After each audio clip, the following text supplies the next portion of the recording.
আমরা গিয়ে বাঘ বাঘ দেখে আমরা বাঘের খাঁচার পিছনের সাইডটায় আসি। বাঘের খাঁচার পিছনের সাইডটাতে একটু ঝোপঝাড়ের মতো একটা জায়গা, জঙ্গলের মতো। তো আমরা ওইখান থেকে পাস করতেছিলাম, আমি আর সিয়াম। তো দেখি যে ঝোপঝাড়ের মধ্যে একটা কিছু একটা নড়তেছে। আমি আর সিয়াম দুজনেই খেয়াল করি, ডিফারেন্টলি খেয়াল করি। তো আমরা ভাবছি হয়তো কোনো পাখি আটকে পড়ছে ঝোপের ভিতর। তো আমি মাথা নিচু করে দেখি একটা কবুতর আটকে আছে ঝোপের মধ্যে। ও একদম ঝোপটার সাথে আটকে গেছে। তো আমি যে কবুতরটা নিয়ে আসি। তো আমরা দেখতে পারি যে কবুতরটার মুখ দিয়ে রক্ত বেরোচ্ছে, আর কবুতরটার মুখের মধ্যে লোহার গুলা দিয়ে ফুটো করা, আর গলায় একটা তার একটা তাবিজ। তো আমি দেখতে পাচ্ছিলাম যে কবুতরটা অনেক কষ্ট হচ্ছিল, তো সেইভাবে আমরা কবুতরটার তাবিজটা খুলতে চেষ্টা করলাম।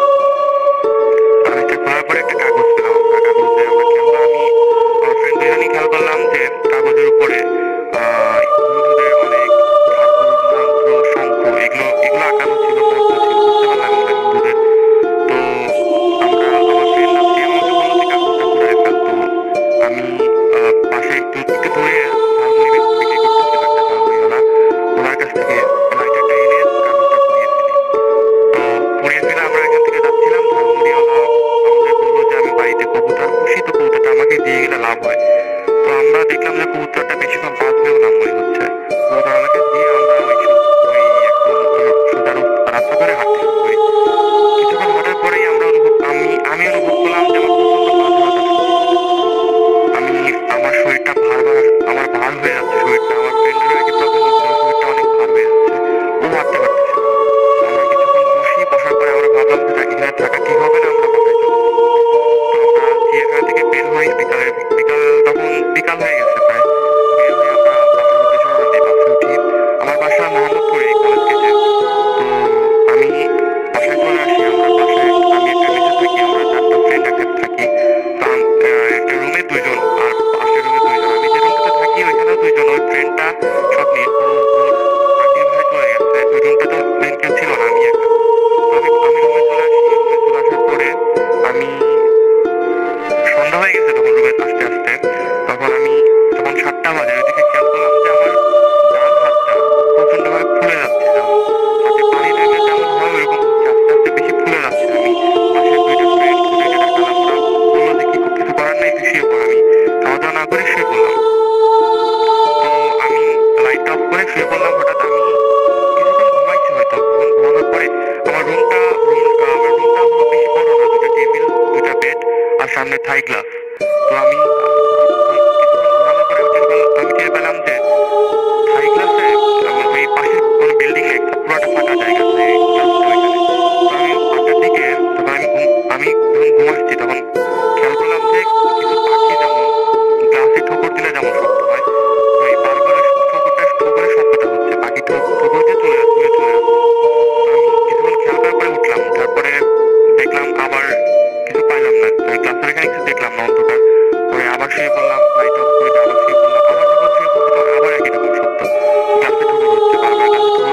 তাকাই, যখন দেখি যে আমার পাশে একটা লোক বসে আছে, আমি কালকে রাতে স্বপ্নে যে তান্ত্রিকটাকে দেখছি, একদম তান্ত্রিক সেম ওই ওই লোকটাই, অবিকল ওই চেহারা আমার পাশে বসে আছে আর আমার দিকে মানে এক নজরে তাকায়। তো আমি প্রচন্ড ভয় পাই যে আমি স্বপ্নে যে লোকটাকে দেখছি, তান্ত্রিকটাকে, ওই সেম লোকটা আমার পাশে কিভাবে বসে থাকে। আমি স্বপ্নে দেখছি, আমি ওনাকে জিজ্ঞেস করলাম, আঙ্কেল আপনি কোথায় যাবেন, আপনি কোথা থেকে উঠছেন, আমি দেখলাম না আপনাকে। তো উনি আমার কথার অ্যান্সার দিল না, আমাকে বললো যে তোমার হাত খোলা কেন বাবু। তো আমি বললাম যে না আঙ্কেল, এমনি ব্যথা লাগছিল, ফুলে গেছে। উনি আমাকে মুচকি একটা হাসি দিল, বললো আচ্ছা ঠিক আছে। আমার অ্যান্সার দিল না। আমি আরো মানে ভয় পেয়ে জানালার সাইডে তাকাইলাম, আমার জানালার সাইডে ছিল, আমি জানালার সাইডে তাকাইলাম। তো ওনার দিকে তাকাইতে সাহস পাচ্ছি না। আমি কিছুক্ষণ জানালার দিকে তাকানোর পর মাথাটা নিচু করে আবার একটু চোখ বুজছি। আমি চোখ বন্ধ করার পরে সিরাজগঞ্জ যখন ফুটবলাতে পৌঁছায়, তখন 20 মিনিটের যাত্রী বিরতি দেয়, তখন বাস থেকে নামছি, আমি নামছি, ওই লোকটা আমার সাথে নামলো। তো আমি বাস থেকে নেমে ফ্রেশ হওয়ার জন্য রেস্টুরেন্টের দিকে গেলাম, ফুটবলাতে রেস্টুরেন্টের দিকে। আর ওই লোকটা জায়গার নাম বলবো না প্লিজ, হ্যাঁ, কোথায় নেমেছি কোন জায়গা এটা বলবো না। আমি তো রেস্টুরেন্টের মধ্যে ঢুকলাম, ওই লোকটা রোডের অপোজিটে, আর আরেকটা ওইখানে চা বিক্রি হতো, চা বিস্কিট এগুলো বিক্রি হতো, উনি রোডের অপোজিটে গেল, আমি দেখতে পারলাম উনি অপোজিটে যাচ্ছে। তো আমি ফ্রেশ ট্রেশ হয়ে কিছু খাওয়া দাওয়া করে এসে বসলাম, তখন 20 মিনিট অলরেডি শেষ হয়ে গেছে, তো বাস ছেড়ে দিবে। ওই লোকটা এখন আসেনি, আমার পাশে যে সিটে যে বসেছিল উনি এখন আসেনি। তো আমি সুপারভাইজারকে ডাক দিয়ে বললাম, মামা এই যে আমার পাশে যে একজন বসেছিল উনি তো এখন আসেনি, বাস ছেড়ে দিচ্ছেন। তো উনি একটা খাতা দেখে বললো, না বাসে তো 28 জনই ছিল, এখন 28 জনই আছে, কোনো প্রবলেম নাই, আপনার পাশে ফাঁকা ছিল মামা, আপনার পাশে কেউ বসে নেই। আমি হতবাক হয়ে গেছি। তো আমি এটা নিয়ে কথা না বাড়াই আমি চলে গেছি আমার বাড়িতে। পৌঁছাইতে পৌঁছাইতে 12টা বাজে, আমি বাড়িতে যাই নাই, আমার ফুফু মারা গেছে যেহেতু, আমি ফুফার বাড়িতেই গেছি। তো ফুফার বাড়িতে যাওয়ার পরে এখানে রাত্রে কাউকে কিছু বলি নাই, এর মধ্যে যেহেতু মানে একটা মানুষ মারা গেছে, মানে কান্নাকাটি, আমি এর মধ্যে কাউকে কিছু জানাইনি। আমি জানাজা হয়েছে, যতদিন জানাজা হওয়ার পরে আমার বাবা মা আমি বাড়িতে চলে আসছি, আমার ভাই আছে, আমার ভাবি আছে, উনি থেকেই গেছে বাড়িতে। আমি আমার বাবা মা চলে আসছি বাড়িতে। আমার গ্রামের বাড়িটা হলো একটা, এখানে আমার গ্রামের যে বাড়িটা ওটা বর্ণনা দিই আমি। আমার গ্রামের বাড়িতে 3টা ঘর আছে, একটাতে বাবা মা থাকে, একটাতে ভাই আর ভাবি থাকে, একটাতে আমি থাকি। আমি যেহেতু ঢাকায় পড়াশোনা করি, ওই আমার রুমে কেউ থাকে না, তো আমার রুমটা ফাঁকাই থাকে। তো আমি আসছি এখন ওই রুমে আমি থাকবো। তো আমার রুমটার পেছনে হলো বাঁশঝাড়, মানে টিনের ঘর, বাঁশঝাড়, এমনকি মানে পাশের যে অনেক ঝালপালাগুলো হয়তো টিনের মধ্যে ঢুকে গেছে আমার রুমের মধ্যে। তো এরকম পাশে হলো আমার বাঁশঝাড়ের নিচে পুকুর, এখানে আমাদের মাছ চাষ করা হয়।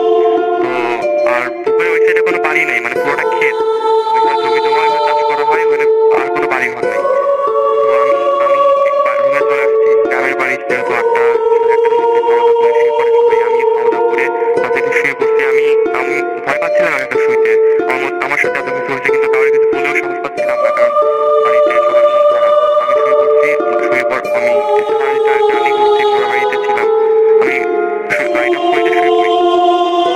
তো কিছুক্ষণ শোয়ার পরে আমি হঠাৎ মানে কতক্ষণ ঘুমাইছি মনে নেই, আমি ফিল করলাম যে আমার টিনের চালের উপর অনেকগুলা পাখি উড়ে এসে বসতে পারে, যেমন হয় উড়ে এসে বসলে আর উঠলে, মানে উড়ে এসে বসতেছে, উড়ে চলে যাচ্ছে, মানে এই নখের ঘষা লাগছে, টিনের সাথে একটা ধক ধক শব্দ হচ্ছে, আমি এটা ফিল করলাম। তো আমি কত বাজে আমি দেখার জন্য ফোনটাতে, আমি বালিশের নিচে ফোনটা রাখছিলাম, ফোনের চার্জটাই বন্ধ হয়ে যাচ্ছে, চার্জারটা ঢাকায় চলে আসছে, চার্জারটা আনার কথা মনে নাই, রুমের ঘড়িও নষ্ট, আমি লাইটটা দিলাম, লাইটটা দেওয়ার পরে আমি যে শুইলাম, সাউন্ডটা বন্ধ হইলো, মানে টিনের উপর যে সাউন্ডটা হচ্ছিল না বন্ধ হইলো।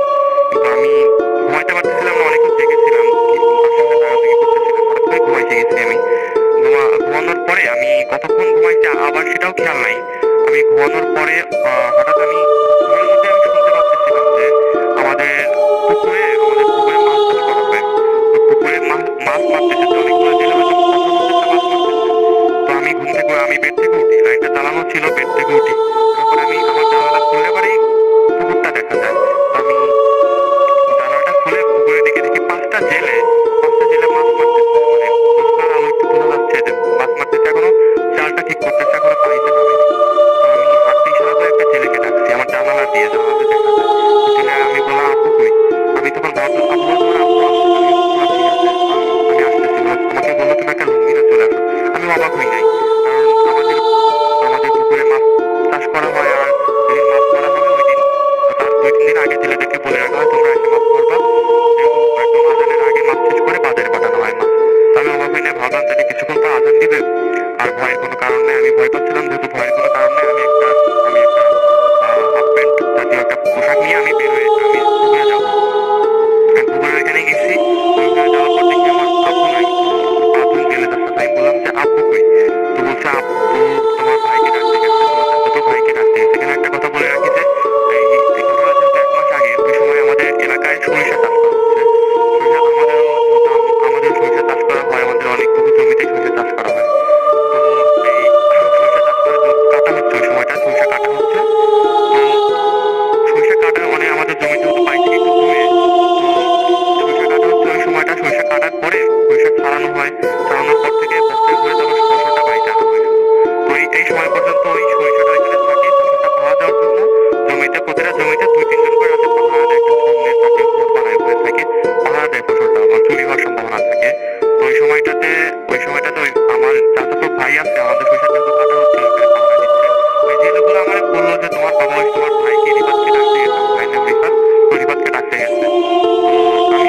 হারিকেন নিয়ে আমি আগাচ্ছিলাম, ক্ষেতের মধ্যে হাঁটতেছিলাম যে দেখি আমার আব্বুর কোনো প্রবলেম হয়েছে নাকি।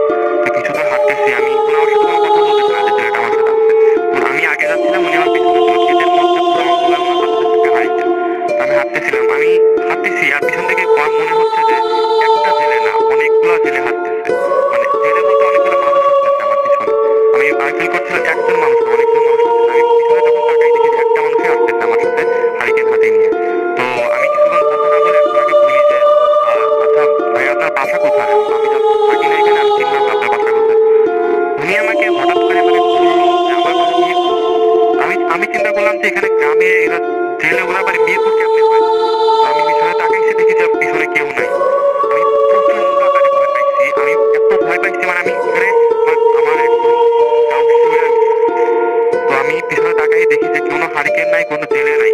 তখন আমি বুঝতে পারছিলাম না আমি কি করবো, আমি কোন সাইডে যাবো, অনেকক্ষণ হেঁটে চলে আসছি ক্ষেতের মধ্যে, আমি কোন সাইডে যাবো, আমি ডানে বামে কোথায় কিচ্ছু বুঝতেছিলাম আমি কোন দিকে যাবো। আমি হতবাক হয়ে গেছি। কিছুক্ষণ আমি দাঁড়ানোর পরে আমার কি মনে হচ্ছে, আমার মনের মধ্যে কি হলো আমি জানি না, আমি সামনের দিকে হাঁটতে থাকি। আমি সামনের দিকে হাঁটার পরে আমি যে কিছুক্ষণ হাঁটার পরে আমি যে সরিষার ক্ষেতের আমি যেখান দিয়ে আসছি ওইখানেও সরিষার ক্ষেত, পাকা সরিষা। তো শব্দ হচ্ছে কিছু, আমি নিজে বুঝতেছি শব্দ হচ্ছে। কিছুক্ষণ হাঁটার পরে আমি একটা খাল আছে, আমি আগে বলছি যে খালটার ওই পাশেই একটা বট গাছের নিচে শ্মশান ঘাটটা। কিছু আমি দেখলাম যে আমার কিছুটা দূরেই ওই খালটা আছে, ওই খালটা ক্যানেলটা দিয়ে আর কি।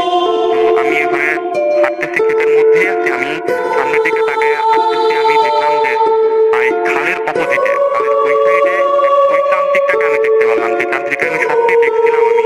তারপর আমার পাশের সিটে বসছিল, বাসের সিটে। আমি তান্ত্রিকটা আমার দিকে উনি যে ড্রেসে দেখছিলাম স্বপ্নের মধ্যে, উনি ওই অবস্থা নিয়ে দাঁড়ায় আছে আমার দিকে।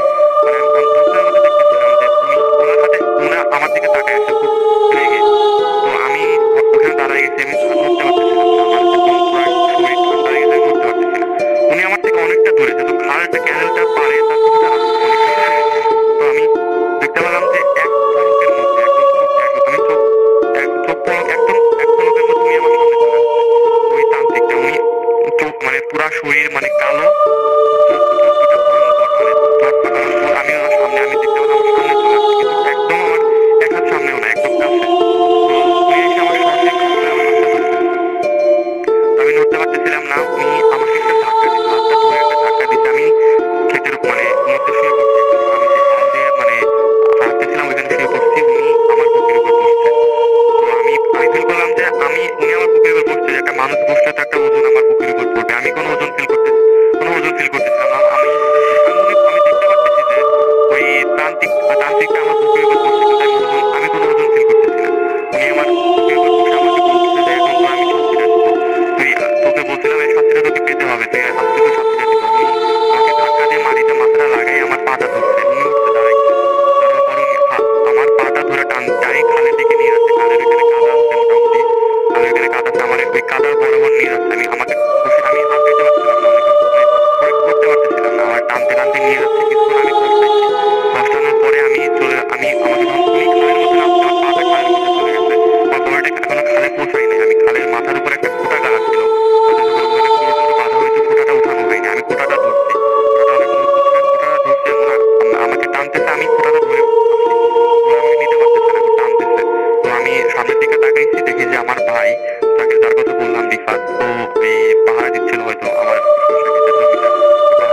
লাশগুলো পর্যন্ত এখনো পাওয়া যায়নি, উল্টে গেছে। লাশগুলো হয়তো থাকলে পরে শীত হয়ে যাবে পানিতে থাকলে।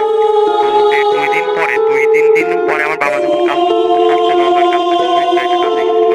তো আস্তে আস্তে গ্রামে যখন ফিরছে তখন গাড়ি থেকে নামছে, তখন রাত হয়ে গেছে। রাত 11টা বেশি, 11:30 12টা প্রায় বেজে গেছে।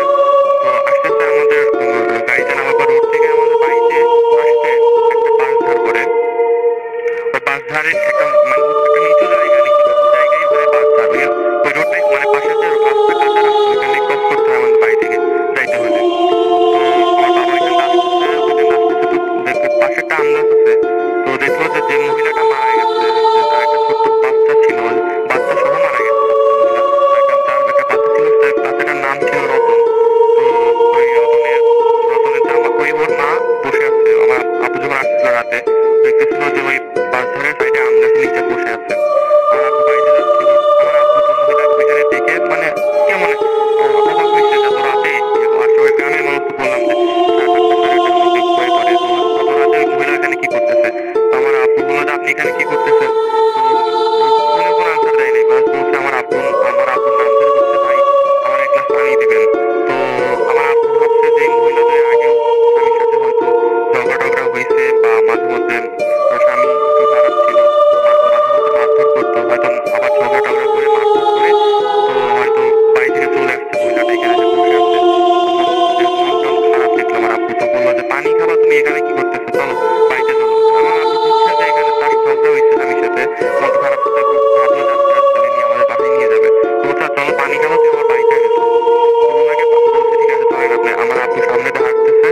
তো ও হাঁটার পরে কিছু আমার বাড়িতে নিচে একটা, বাড়িতে ওঠার একটা রাস্তা, ওই একটা নিচু একটা জায়গা আছে আমার বাড়িতে নিচে, একদম বাড়ির সামনে। তো ওই নিচু জায়গা পর্যন্ত আসার পরে আমার আব্বু বলছে চলো তাইলে বাড়িতে চলো। তো বলতেছে যে না আমি গাড়িতে যাবো না, আপনি আমার জন্য পানি নিয়ে আসেন। তো আমার আব্বু বাড়িতে গেছে, বাড়িতে যাওয়ার পরে আমার আম্মুকে বলছে যে দেখলাম রতনের আম্মু ওখানে বসেছিল, ঝগড়া টগড়া করছে হয়তো, ওই পানি চাচ্ছে, তুমি যা বুঝাই নিয়ে আসো, পানি খাওয়া, বাসায় নিয়ে আসো। রাত্রেবেলায় মহিলা বাইরে আছে। আমার আম্মু পরে অবাক হয়ে গেছে, কি বলে যে যে মহিলাটা মানে 2 দিন আগে একটা দুর্ঘটনায় পানিতে ডুবে মারা গেছে, তাকে সে নাকি পানি যাচ্ছে।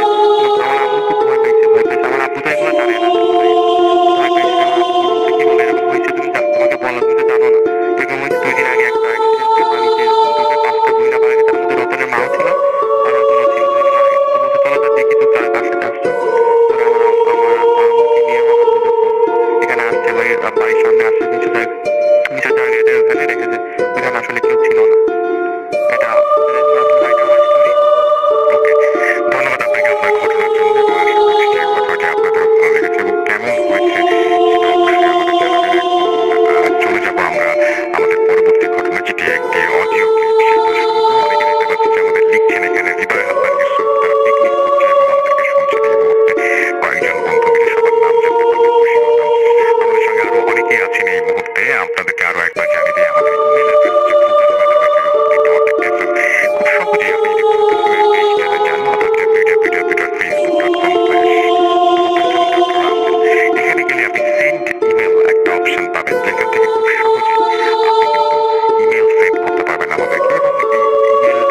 নট লাইক ইকো, এটা কিন্তু ইকো ছিল না। আমি টের পাচ্ছি আমি যে আওয়াজটা করছি অনেকগুলো চাপা ভয়েস ওই আওয়াজটা রিপিট করছে, এবং এটা খেয়াল করার পরে আমি এটাও দেখলাম যে আমি যে শব্দই করছি ঠিক সেই শব্দটাই ওই রুমের ভিতর থেকে অনেকগুলো ভারী ভয়েস রিপ্লাই হিসেবে একই শব্দটা ফিরে দিচ্ছে। এটা একটা খুবই অদ্ভুত ব্যাপার ছিল, এবং আমি কনফার্ম এটা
বন্ধুরা বসে আড্ডা দিচ্ছি।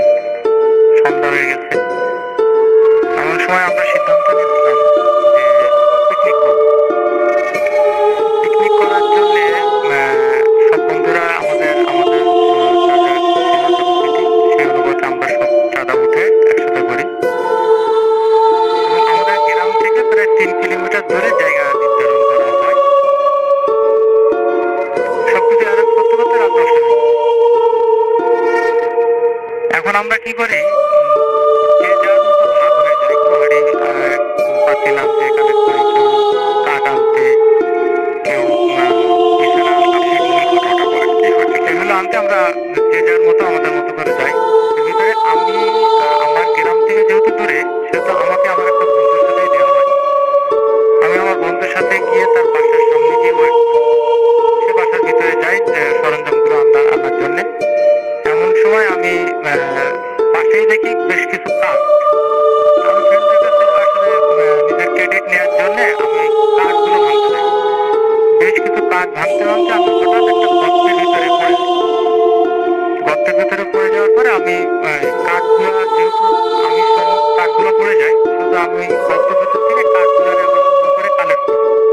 আর আমাদের ওদিকে কি হয় যে এটা হচ্ছে সাতক্ষীরার ঘটনা। আমাদের ওদিকে মাটির দেয়াল দিয়ে ঘর তৈরি হয়। মাটির দেয়াল করতে গেলে পাশে কোথাও একটা জমি থেকে মাটি খুঁড়ে দেন ওইখান থেকে আমরা দেয়াল তৈরি করি। আমি ভাবছি যে ওইটাও কোনো একটা কোনো একটা গর্ত, যেটার ভিতরে আমি পড়ে গেছি। তো আমি ওইখান থেকে বাঁশ বা কিছু কাঠ কালেক্ট করে আমার ফ্রেন্ডও সেন্ড ব্যাক করে, আমরা একসাথে চলে আসি। চলে এসে যখন আমরা মাঠে কাঠগুলো রাখি, তখন দেখা যায় যে কাঠগুলোর সাথে একটা হাড়, একটা লাশের পায়ের হাড়। ওর ভিতর থেকে আমার এক ফ্রেন্ড ছিল হিন্দু, সে ওই জিনিসটার কোনো গুরুত্ব না দিয়ে হাড়টাকে ফেলে দেয়, তো দূরে ফেলে দেয়। দেন আমরা পিকনিক করি, সবকিছু কমপ্লিট করি। 1-2 দিন যাইতে পারে না, আমি প্রায় স্বপ্নে দেখতে থাকি যে আমার একটা পা আঘাতগ্রস্ত হচ্ছে। ফুটবল খেলতে গিয়ে পা ভেঙে যাচ্ছে, আমি সাইকেল চালাইতে গিয়ে পা ভেঙে যাচ্ছে, মানে এগুলো আমি স্বপ্নে দেখতে থাকি। এগুলো আমাকে খুব ভয়, মানে ভিতরে, খুবই ভয়ের ভিতরে রাখে। দেন আমি আমার আম্মার সাথে পুরো ঘটনা শেয়ার করি যে আম্মা এই ব্যাপার, আমি স্বপ্নের ভিতরে বারবার দেখতেছি যে আমার একটা পা ভেঙে যাচ্ছে। আমার আম্মা বললো, তুমি এক কাজ করো, একটা হুজুরের সাথে এটা পরামর্শ করো। তখন আমি আমার পাশে নওসাতে একটা বড় মাজার আছে আমাদের, খান বাহাদুর হাসানুল্লাহ সাহেব, ওনার মাজারের ওইখানে খাদেমের কাছে যাই, গিয়ে পুরো বিষয়টা বলি যে আমি স্বপ্নের মাধ্যমে এইগুলো দেখতেছি। তখন উনি আমাকে বলে যে তুমি কোনো মুরব্বী বা আল্লাহওয়ালা কোনো ব্যক্তির কোনো একটা ক্ষতি করছো, তাকে পায়ে হয়তো কোনোভাবে কিভাবে হোক তুমি আঘাতগ্রস্ত করছো বা তাকে এমনভাবে ক্ষতিগ্রস্ত করছো যে সে এটা নিয়ে এখনো কষ্ট পাচ্ছে। তুমি একটু মনে করে দেখো তো কি করছো। আমি সব কিছু চিন্তা ভাবনা করে আমি ওনাকে বললাম যে আমরা এই যে কিছুদিন আগে পিকনিক করার সময় আমি একটা কবর থেকে কাঠ উঠাইতে গিয়ে একটা হাড় উঠাইছি। তখন উনি বিষয়টা বুঝতে পারে। উনি বলছে যে তুমি এক কাজ করো, ওই হাড়টা খুঁজে ওই কবরটাতে আবার রেখে এসো। আমি খুব কষ্ট করে যাই, গিয়ে ওই জঙ্গলের ভিতরে যেখানে আমার ফ্রেন্ড হাড়টাকে ফেলে ফেলছিল, আমি সেখানে গিয়ে হাড়টা খুঁজতে থাকি। অনেক খোঁজাখুঁজির পরে গিয়ে হাড়টা পাই এবং দেখি কুকুর হাড়গুলো চিবায় চিবায় বিভিন্ন জায়গায় ক্ষত করে ফেলছে, মানে নষ্ট করে ফেলছে। তারপরেও আমি হাড়টা খুব যত্ন সহকারে নিয়ে আমি কবরের ভিতরে রেখে আসি। কিছুদিন পরে গিয়ে আমি অ্যাক্সিডেন্ট হয় এবং আমার একটা পায়ের অনেক জায়গাতে ক্ষত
হচ্ছে হেরিকেনটা রেখে লাঠিটা রেখে তারপরে বাথরুমে যায়।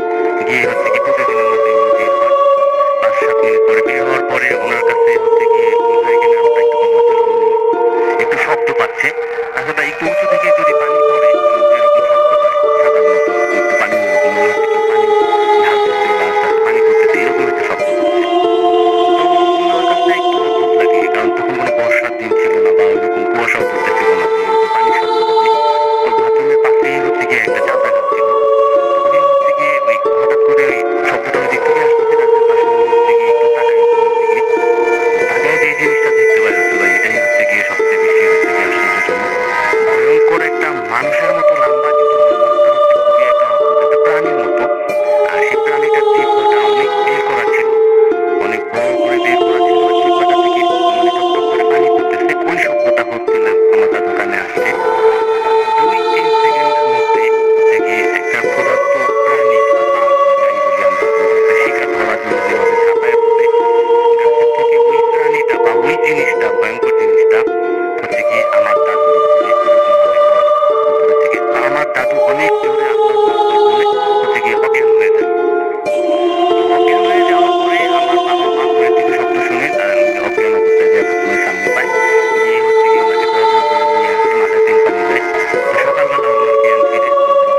আমি ওখানে আসলে একটি জোনে দেখতে পারি, ওই জোনটিতে আসলে ইলেকট্রিক প্রবলেম হয়েছে, সেখানে আসলে লাইট গুলো মানে জ্বলছে না, ইলেকট্রিক টিপ ছিল সেটা আর কি।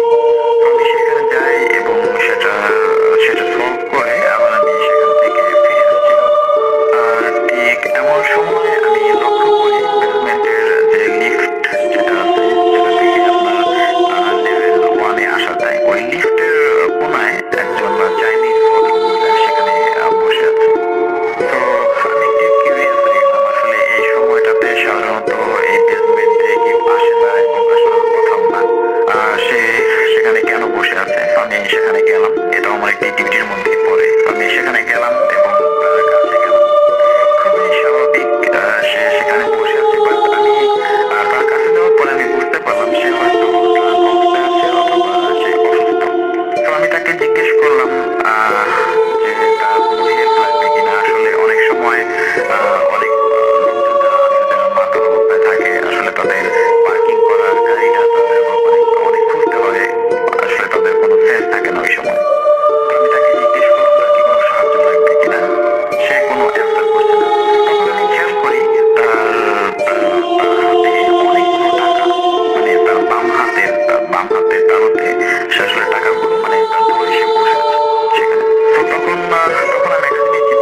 আপনার ব্যাপার শুনছেন রেডিও ফুর্তির ফ্যামিলি রাজধানীর সাথে এবং চলছে ফুটেছেন আপনাদের সবাইকে আরো একবার আমন্ত্রণ জানাচ্ছি এবং সেই সাথে জানাচ্ছি আমাদের যদি আপনারা এসএমএস তবে আমাদের যদি আপনারা ইমেইল করতে চান আমাদের ইমেল অ্যাড্রেস হচ্ছে foodfm@radiofurti.fm which is bhtfm@radiofurti.fm আপনার নাম ঠিকানা এবং ফোন নম্বর সহ আপনার জীবনে ঘটে যাওয়া বা আপনার জানা শেয়ার ঘটনাটিকে পাঠিয়ে তবে আমাদের কাছে ঘটনার শুরুতে অবশ্যই উল্লেখ করুন যে ঘটনাটি আপনি স্টুডিওতে এসে শেয়ার করতে চান নাকি আপনি চান আপনার ঘটনা আমরা পড়ে শোনাই। যারা দেশের বাইরে আছেন তারা সরাসরি অডিও ক্লিপ পাঠাতে পারেন বা লিখেও পাঠাতে পারেন আপনার ঘটনাটি।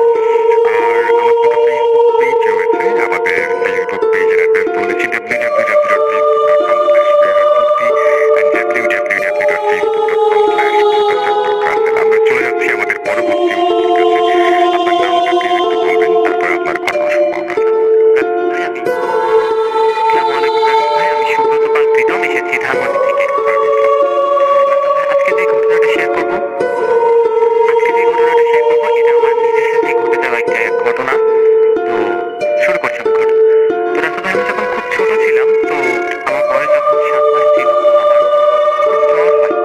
তো সেই জ্বরে আমি মানে প্রায় 20 দিন যাবত আমার জ্বরটা ছিল এবং এক রাত্রে আমার মা, আমার দিদা এবং আমার দাদু, আমার বাবা সবাই মিলে এক রাত্রে 10টা ডাক্তারের কাছে গিয়েছিল এবং প্রত্যেকটা ডাক্তারই কোনো সলিউশন পাচ্ছিল না এবং রোগ করতে পারছিল না এবং সবাই ধরে নিয়েছিল যে আমি আর বেশি দিন বাঁচবো না এবং সবাই বলছিল যে আমি নাকি মারা যাব। তো এভাবে চলার পরে আমার মা এক পর্যায়ে হতাশ হয়ে যায় এবং ভেবে নেয় যে আমি আর বাঁচবো না। তো আমার মা আমাকে জেলে ফেলে দেয় এবং সেই পর্যায়ে আমার দিদা আমাকে কোলে তুলে নেয় এবং তারপরে আমার দিদা আমাকে নিয়ে বলে যে তুই চিন্তা করিস না, আমি দেখছি। তোমার দিদা তারপরে একটা কবিরাজের কাছে আমাকে নিয়ে যায় এবং বুঝতে পারে যে এটা ডাক্তারের দ্বারা সম্ভব নয়, এটা কবিরাজের দ্বারা যদি কোনো সমাধান থাকে তাহলে কবিরাজ বা তান্ত্রিকের মাধ্যমেই করতে হবে।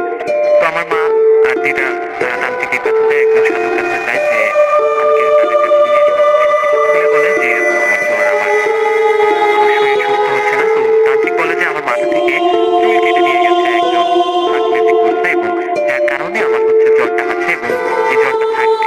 আর এরকম সমাধান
তো এভাবে বলার পর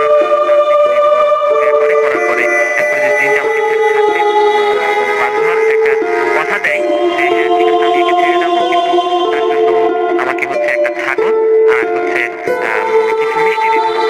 তো তারপরে আমার মা রাজি হয়ে যায় এবং সে বলে আচ্ছা ঠিক আছে সেটাই করবো।